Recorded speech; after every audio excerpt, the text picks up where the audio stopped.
what I will tell you in my experience is I've never had a client ask me for a certification. They are basing it on somebody else's experience share. And then they have this, say, as much as I say Pedro does a fantastic job at this, I also seek to just be very present. What is the need? What is the engagement level of the individual? Because I do a lot of this too.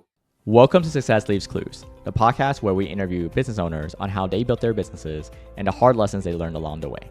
My name is David Wynn, and I'm a business coach and the founder of Purple Circle, where we help business owners achieve their first 6-figure, 7-figure, and 8-figure year, all without sacrificing their quality of life.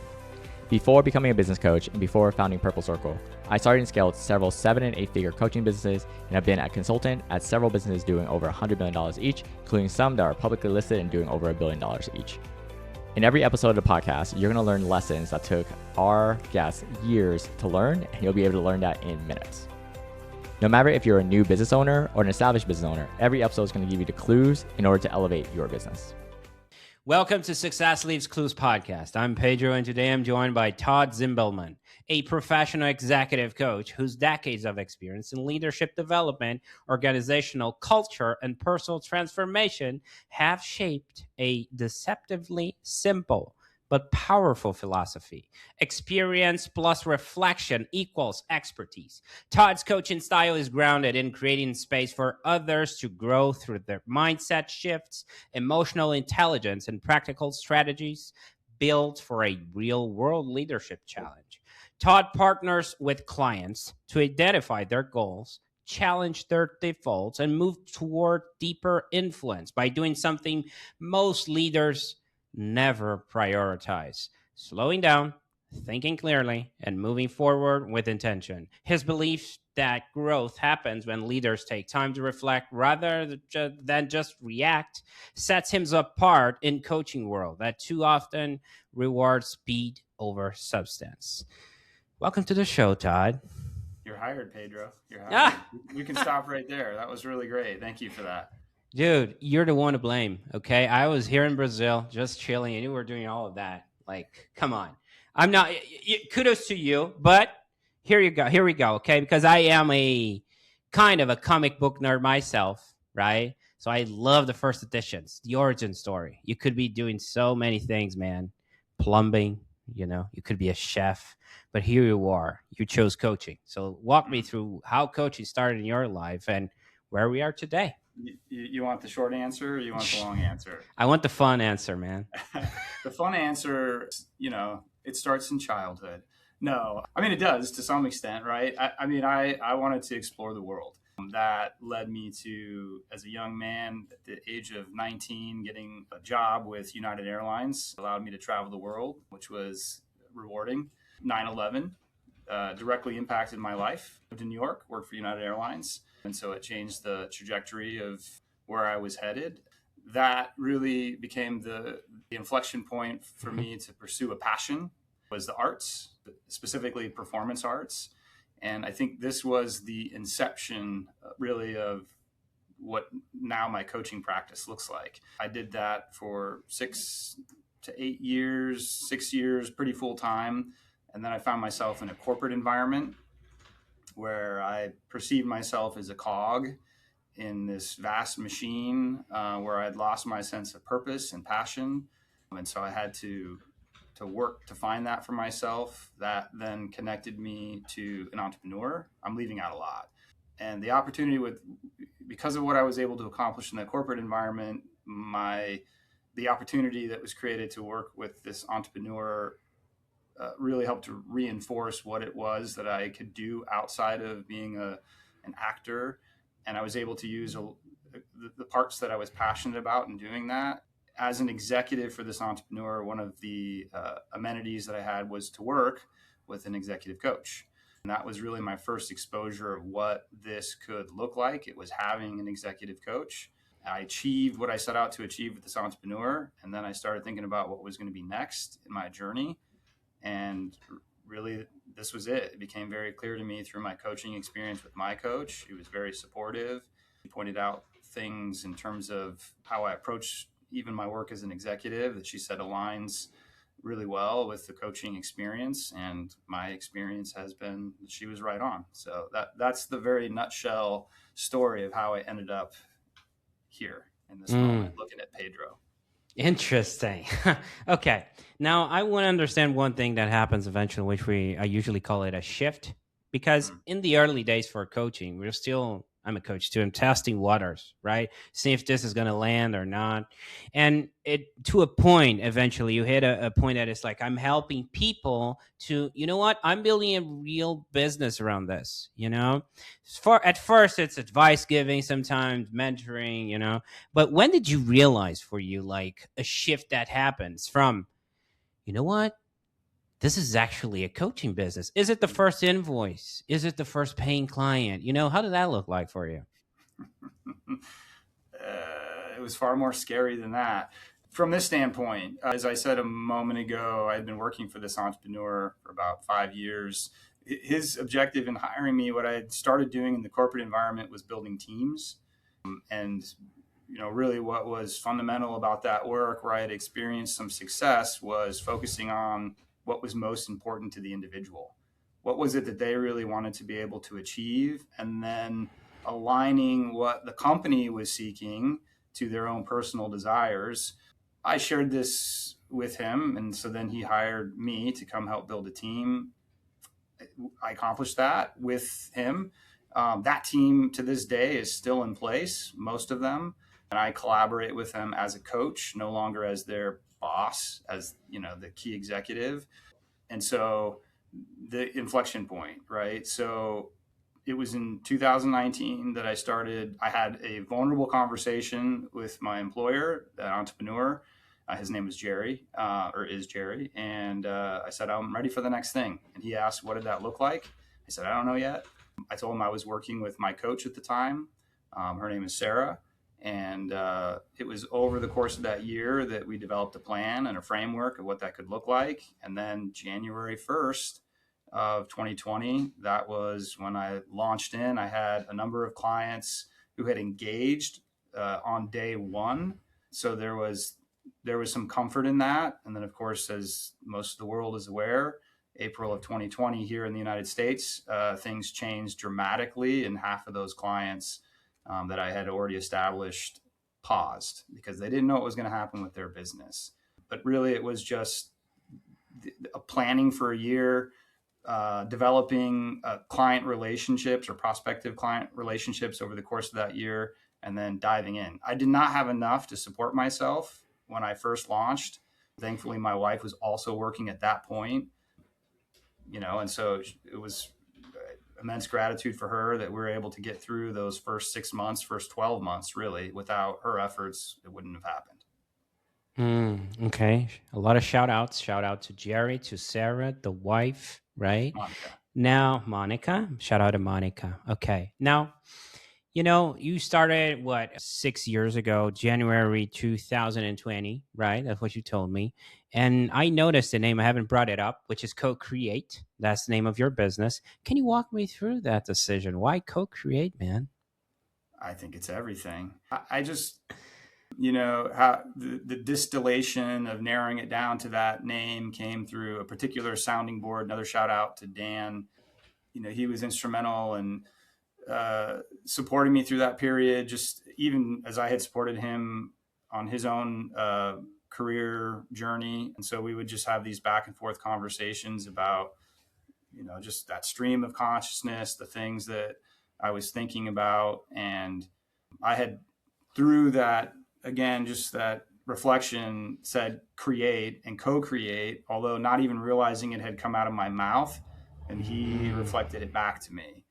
He said, what I hear is that you really want to co-create. And he was the first one that said it back to me. And I'm like, yeah, that's it. That's it. And it was just like that. I knew that's what it was going to be. Okay, interesting. Now I'm curious about another thing. The early days in coaching, I go back to these always. It's like when you start your business, right? And that happened to me.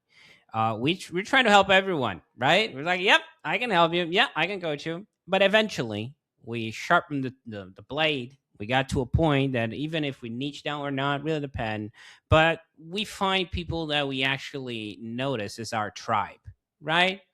So my question to you is, how did that evolution came up to what it is today, 6 years later, from the people you were helping to the people you help now, and who are they, the people you actually serve today?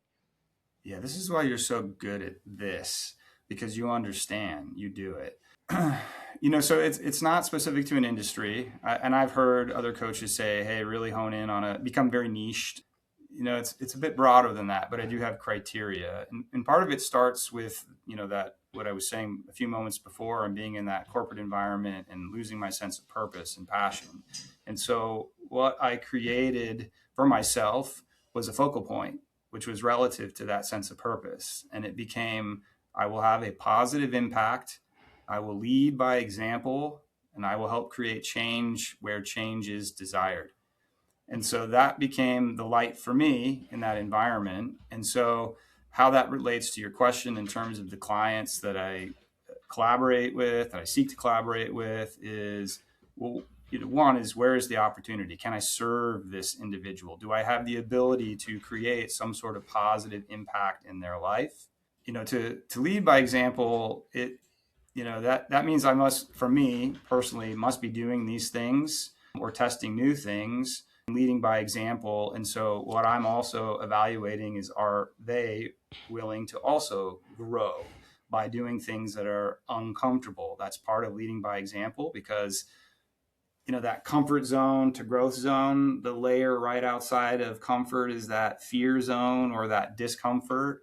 And that's other people's thoughts and opinions. It's our own self-doubt. It's the excuses that we make.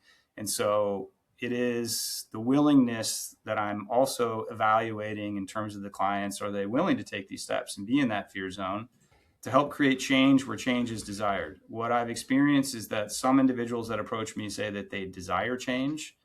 And then what I recognize, either initially or shortly on, is no, that's actually maybe not accurate. And then I also have boundaries around that as well. And it doesn't mean that I just leave a client high and dry and unsupported. I seek to work with them to be able to name that.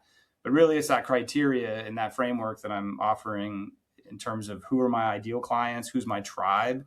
It's people that are interested in being the best possible version of themselves in this endless pursuit of working towards that. And that means that we have to do things that are uncomfortable. Yeah. Okay. Well, first of all, I'm going to send this episode after it airs to my mom. So thank you for the kind words. When I'm so good at this, I'm not sure about that. So it's well deserved, buddy. It's well deserved. Mom, we have Todd saying that to me, and also the wife. Okay. And my two boys. So thank you, Todd. Okay. On a side note, obviously. Now, moving forward, because before we get into a rabbit hole here, Todd, and start cracking some jokes, right? I'm curious about one thing. Actually, I want to do a quick exercise that will suffice that curiosity. Let's pretend I'm your ICP. I'm your ideal client profile. I want to be the best possible version of myself. I do desire change, right? Is it okay if I say I'm a business owner? Yeah, absolutely. Okay, I'm a business owner. Yep. A business owner. So let's walk me through. How would I be able to find you in the first place, marketing-wise, right? How would I be able to connect with you? Yeah. That's a good question. Probably not as easily as I would hope, right? So I use the social media channels. I have somebody that supports me in that. There's LinkedIn, there's Instagram, there's Facebook. Just to name this, maybe the challenge for me is I don't really participate in those platforms. So this is, again, where it's helpful to have somebody help me through those things. I'll just name this. Most of my business has grown through word of mouth. And yeah, that's okay. It's actually one of the questions that you'd asked me beforehand is, how do you build the business? And I would just tell you, I've been very fortunate. I also named the monthly revenue as part of our initial meet and greet. And so I think that I've been very fortunate in terms of what I've been able to participate in, co-create in, but I don't always know necessarily where my next client comes from. What I will tell you, though, is that I have a number of clients, I'd say 20%, that I started working with on day one that still continue to engage with me. And so I attribute that to just my constant pursuit of growth and being able to, one, understand what are their needs. And again, I feel very fortunate that I have a number of people in my life that have helped promote me. And as soon as they hear something relative to their own experiences, I get these random phone calls or random emails, and so that's kind of how it works. Maybe I'm answering your question. Maybe I'm not answering your question. Oh, you are answering my question. Okay. Let's pretend I'm in the same scenario. I looked at your social media content you have out there, Instagram, LinkedIn, you mentioned a couple, or even someone told me, hey, you gotta meet this guy. You gotta talk to Todd. And I'm like, okay. So speeding up the sales process a bit, I make the effort. I'm doing the outreach. I'm like, hey, how do I work with you guys, right? And we can speed up that a little bit. Let's say there's alignment, okay? I am a person you see you can help. I'm coachable and all that. So can you walk me through how does it look like to work with you, okay? A little peek behind curtain and the potential outcomes I can expect out of it. Yeah, I think somewhere where I've gotten better just in terms of my own assertiveness, and it's just the recognition of what's most effective. If I'm approached again, sometimes I have no context. I'll get these very brief emails that says, Todd, meet Matt. Matt, meet Todd. Take it from here. And that's the context. And then I have these, 30-minute meetings, introduction foundation meeting, just to understand what is the opportunity. And as part of that, I name the framework, right? And it is relative to the experience plus reflection equals expertise. I'm happy to elaborate on that, Pedro, if you'd like. And from a structure standpoint, what I tell them is we must meet weekly. We must engage for no less than 3 months. Starting out, not that growth cannot happen before those 3 months, but it's just the mindset of commitment. In fact, oftentimes growth happens much sooner than 3 months, but then usually it's not a question of like, what's the commitment I'm making because I would say coaching is still very, it's in its growth stage, right? And so ICF, International Coaching Federation, right? They've created certifications. There's other ones out there that certain organizations will look for. But what I will tell you in my experience is I've never had a client ask me for a certification. They are basing it on somebody else's experience share. And then they have this, as much as I say Pedro does a fantastic job at this, I also seek to just be very present. What is the need? What is the engagement level of the individual? Because I do a lot of this too, right? I spend probably 80% of my day looking at Zoom or some sort of screen, right? And so that in itself is this, it's this interesting ability to be able to experience the energy transfer, the co-creation through the screen. And so that's a part of the initial meeting, right? But if this is answering your question, it's weekly, it's 1 hour a week, it's those 3 months. And then I just tell them what the engagement investment is. It's an investment in their growth. That's how I name that. And, what's wonderful about that is they've already named their challenge. They've already named the reason that they're there. And what I'm able to tell them, because the frameworks, the principles are pretty universal, is here's my prediction based on the work and what it will create in their lives. Okay. Interesting. Now, let me ask you this to serve the coaches out there and even potential clients. Are we talking exclusively about the one-on-ones, or is there a one-to-many component? How does that look like? Yeah, I'd say a majority of my business is one-on-one, but I do a number of team meetings also. And there's different offerings I have. I have a Culture by Design program that I offer that is really centered around gratitude.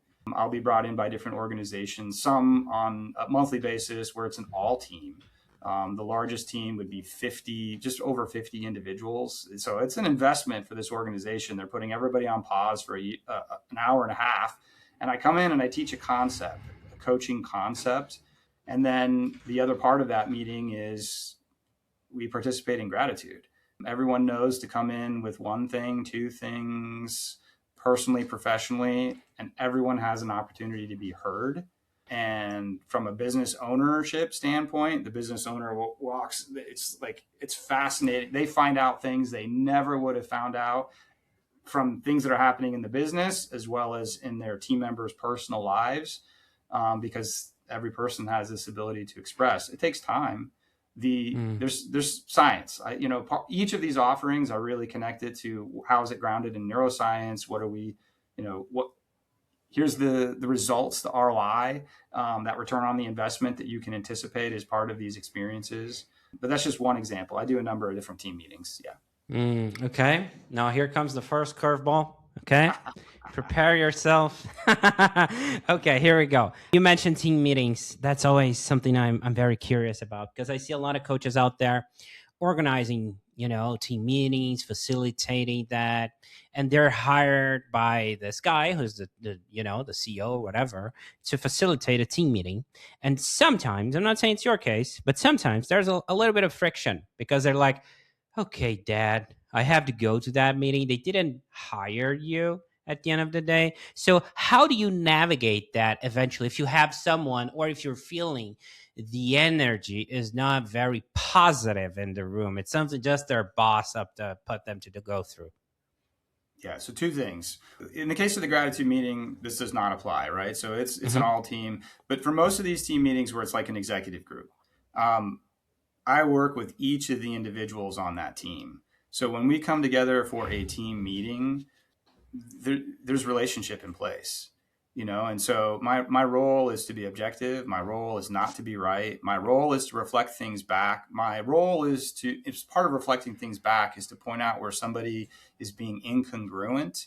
And again, not to be right. I'll ask it as a question based on, I take notes and I'm listening, and it's interesting. Even as I take notes, I write it down, not always verbatim, but as close as possible. And I write it down as an I am statement. It's whatever they're saying, right? And I'm like, let me just reflect back what I heard. I am ... whatever that is. And so that reflective listening is really key. Specific to your question, have I participated in team meetings where somebody did not want to be there? Absolutely. Is that a challenge and an opportunity? Absolutely. And it has everything to do with trust, right? And if Patrick Lencioni, just elaborate for a second. Patrick Lencioni has the 5 dysfunctions of a team. Maybe you've seen this graphic. It's a pyramid. If not, you can pull it up, right? And at the foundation of any team that's achieving results by design, that's the pinnacle. It says trust. And so then this is a tool that I would often introduce in these team meetings, especially if I haven't met somebody. And we're sitting down now for a conflict meeting, because that's one of the reasons I'll get a phone call, is to help navigate conflict. It's this foundation of trust, right? And so then I talk about, well, what are some ingredients of trust? And what I tell them is part of the ingredients that I've identified, and Patrick Lencioni also spoke to, is the accountability, or excuse me, yes, not accountability, but authenticity. It's our willingness to say the thing. It's our thoughts, our words, our actions being aligned. And so this is a part of that reflective listening I was talking about a moment ago, like reflecting back things where maybe the authenticity is not because there's fear typically, right? Especially in conflict. And this, your head is nodding. Yes. It's like, if I say this, how will somebody receive it? I'm in this fear zone. And so my job is to try and help those things be presented in a safe manner so that they're being said. But it's the authenticity, it's the vulnerability, which is our willingness to say the things that need to be said. And then something that we're evaluating and measuring as part of the trust component is competency and capacity. Meaning, so the competency, it's especially in the working environment. Again, you can, I'm certain, relate to this, Pedro. It's like, if I go to Pedro and say, hey, can you do this for me? And Pedro says, yep, no problem. A week goes by, I come back to Pedro and I say, hey, Pedro, were you able to get that done? And he says, nope. And I'm like, great, can you do it? And he's like, yes, I can. Another week goes by, same thing, right? I'm beginning to wonder, is it his competency? Does he not have the ability because of a lack of knowledge, technical ability? Or is it his capacity? Is he overwhelmed? And so these are things that I'm thinking about, especially when I'm in this team meeting environment where there's conflict and maybe people don't know me. I must be able to demonstrate them my competency I must come across as a subject matter expert, and I must be able to demonstrate my capacity in being able to hold that container, especially in the conflict, because it becomes emotional. We become dysregulated. And so then I have to, as part of that in my co-creation, help to regulate and have the tools and the practices to be able to quickly build that trust. And that's my objective. That was a long answer to your question. No, interesting. I found out that you do have a tracker here in my computer. So, I eventually skip dates. Don't hit don't hit the timelines. Okay. We got that settled. Good to know. I'll take care of myself here a little bit more. No. Now, Todd, here come, I love the answer, by the way. Okay. But here comes the second curveball, because you mentioned a keyword, capacity, you know, and there's a reason why I want to bring this up. I see a lot of coaches out there advocating against burnout, right? And sometimes they're burning out themselves. For example, your own practice, you have a lot of one-on-ones, you're facilitating teams, you have business development, right? So marketing, there is sales eventually. So how do you think about capacity? So don't stretch yourself too thin and burn yourself in the process. Yeah, I would say it's a great question. Again, you're speaking from experience. I would say that early on, I didn't do well with that, right? Because I was trying to build a business, be successful, have enough to provide for my family, all the things, right? Which, frankly, I think as a coach helps us to relate to the people that we're serving, because oftentimes, again, the people that we're collaborating with are in pursuit of the same things. Um, I'm very fortunate. So, because again, you asked this question earlier about, sourcing, or maybe it's a question I think last time, or you sent to me about like what organizations am I associated with, and so this isn't. Forgive me if I'm stealing your thunder, not to jump ahead here, but I was very fortunate also as part of being this key executive for this entrepreneur that he belonged to an organization called EO, which is the Entrepreneurial Organization. And it would be similar to like a Vistage or a YPO, if anybody is familiar with those things. But the key part of that experience is that you have a forum, and this forum meets monthly. And we have a constitution for the sake of our meetings, and there's agreement, like confidentiality, especially for entrepreneurs who are maybe making decisions relative to finances. And so one of the core principles is Gestalt. They use Gestalt language, right? So as part of this forum experience, we are not permitted to should on each other. You should do this. I'll say, hey, don't should on me. I won't should on you. So no advice. It's just the experience shares, right? And so that experience, having a group of individuals in pursuit of many of the same things, they were, because it's again confidential, it's a vulnerable space. We talk about the 5%. We're supposed to talk about the 5% that's most vulnerable to us, and again, there's a framework to that. I was able to listen to things that they were doing. Like one of the big things for me was getting a full-time executive assistant. That was a game changer for me. I could do as much of this throughout the day where my passion was, and my assistant could manage many of the things that frankly I didn't want to do, that I would do at the end of the day, that would then drain me, so that right before I go home, I've had all this energy transfer, excitement throughout the day, and then I get bogged down. I'm in QuickBooks, I'm scheduling appointments, I'm doing all these things that it's just not where I want to be, right? And then so by having somebody that gets energy from that, again, my assistant, how virtuous. That's one example. I also hired a strategic implementer who helps me with the strategy part of my business and helping the growth. I have a social media marketing person that helps me with that. Now I have an AI person. So that just helps me with AI integration. So I make a number of investments in building out the framework. And, part of that is I've had other coaches approach me and say, I want to be a coach. And my response in the past was, I'll give you everything you need. Go do it yourself. But the pushback has been, no. we want to work with you. And how humbling that is for me. But I also recognize part of it is building out that framework. So again, another long answer to your question. I have another question for you, because you were mentioning too in the early days, like you went through the COVID era, right? And Yeah. bills were knocking on the door and all of that. And one thing I see every coach wrestling with at some point is pricing, but not necessarily talking about hard numbers here, more about the mindset behind it, right? Because if you have that scarcity mindset and at the same time you have bills knocking on the door, sometimes you're like undervaluing yourself. And the coaching space is a very self-worth path. At the end of the day, sometimes you're just trading your time for dollars, right? So my question to you is, how do you think about the topic today, the pricing? And were there any lessons along the way that shaped how you landed where you are right now? Yeah. Again, I know you're speaking from experience, and others that are likely listening to this have experienced it. Yeah. I started at $100 an hour. That's where I started. And that's because, I just, I, there's a relationship between confidence and competence, right? And the relationship between these 2 points, because people will say, hey, I want to be more confident at this. And I'll say, great, that's a feeling. And what we know is that our feelings are lagging to our way of thinking.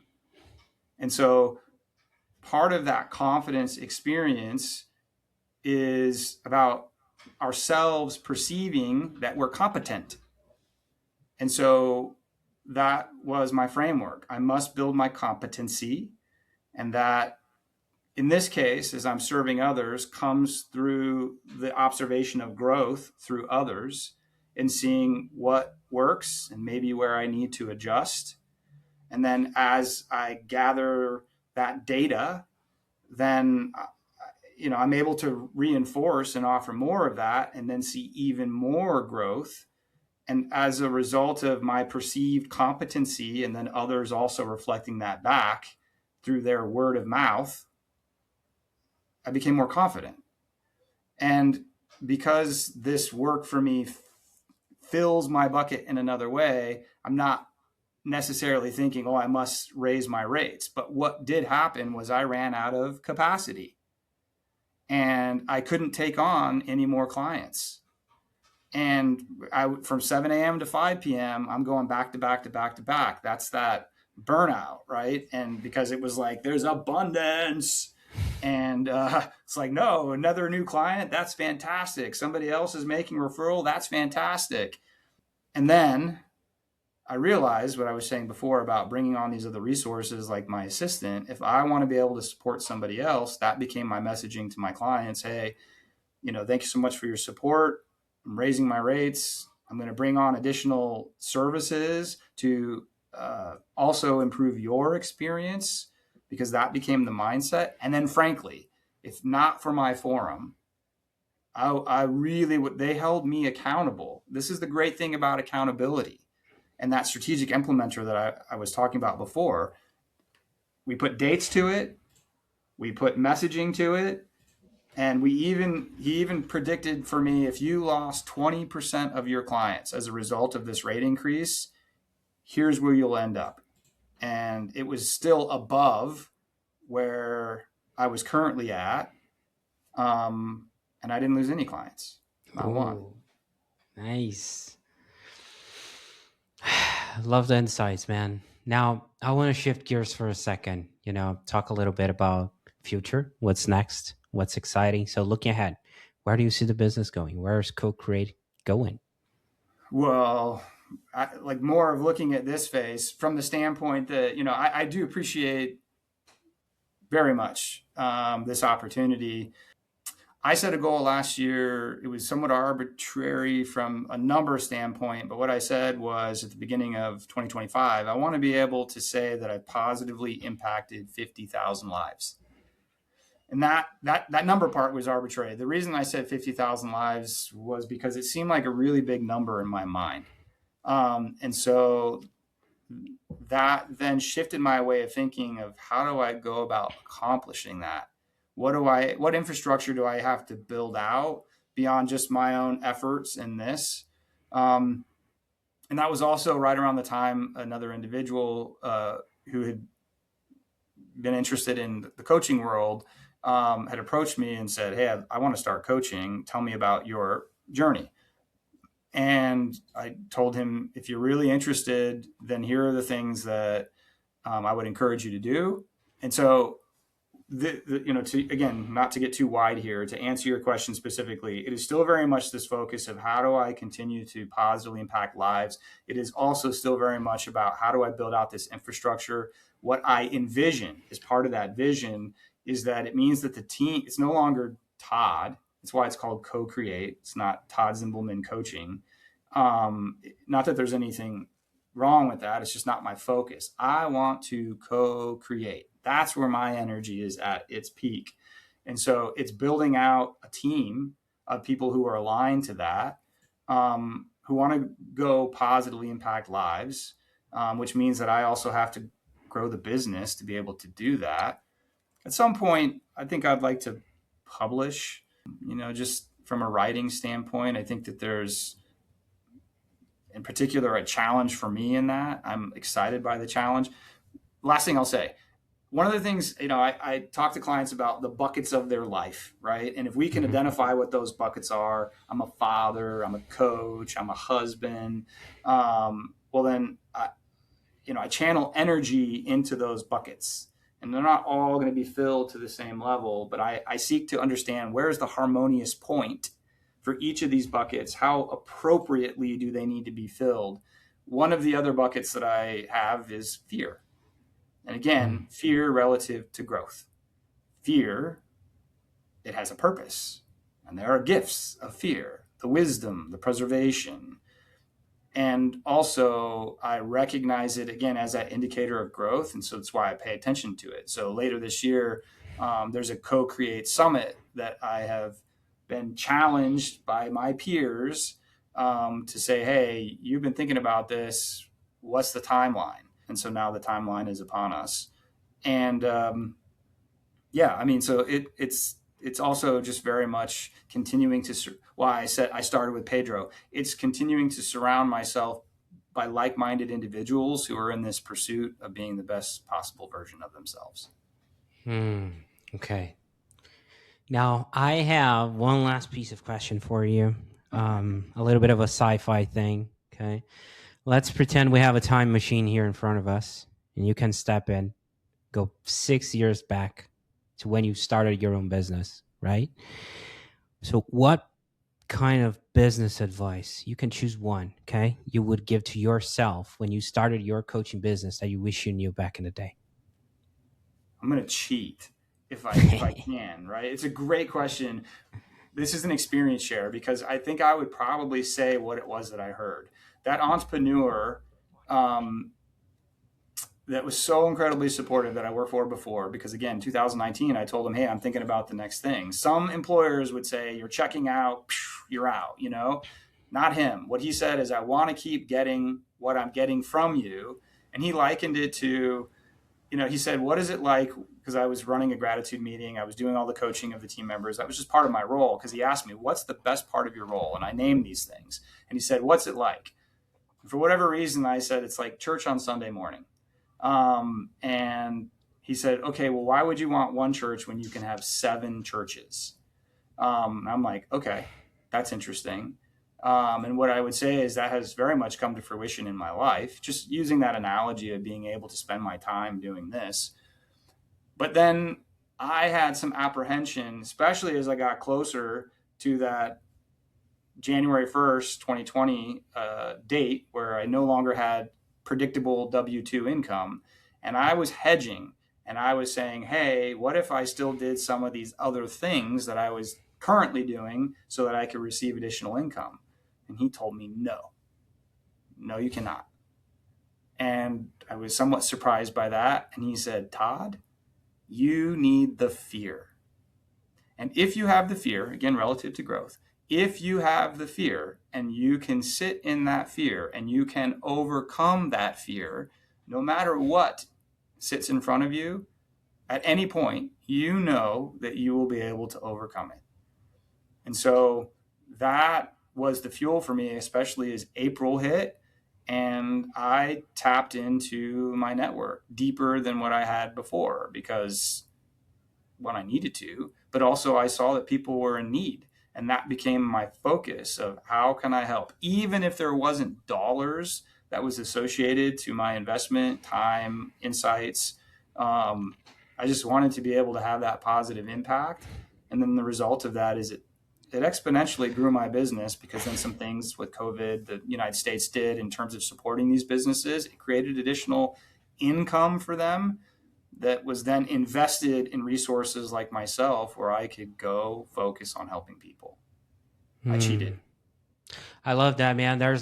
It's like you're opposing the plan B mentality. There is no plan B. We're going to push forward with this. And if you can own that fear, you're going to make it. Okay. Love that. Now, if someone listening wants to connect with you or follow your work, Todd, and we're going to have all the links in the description. Okay. But what's the best way for people to find you and connect with you? Yeah, everything is Grow with Co-Create. So the website is www.growwithcocreate.com. It's the same for Instagram, same for LinkedIn. Todd Zimbelman is my name. Co-Create is the business. Probably not doing the best job but that's it. That would be the way to get a hold of me. Okay, there were a few moments from this chat today that really stood out to me. I'm going to read them back for you, okay? For example, when you were in your early days feeling like a cog in the vast machine and you kind of lost passion, right? That hits home for me. I worked at banking. I worked at a consulting firm, Ernst & Young here in Brazil.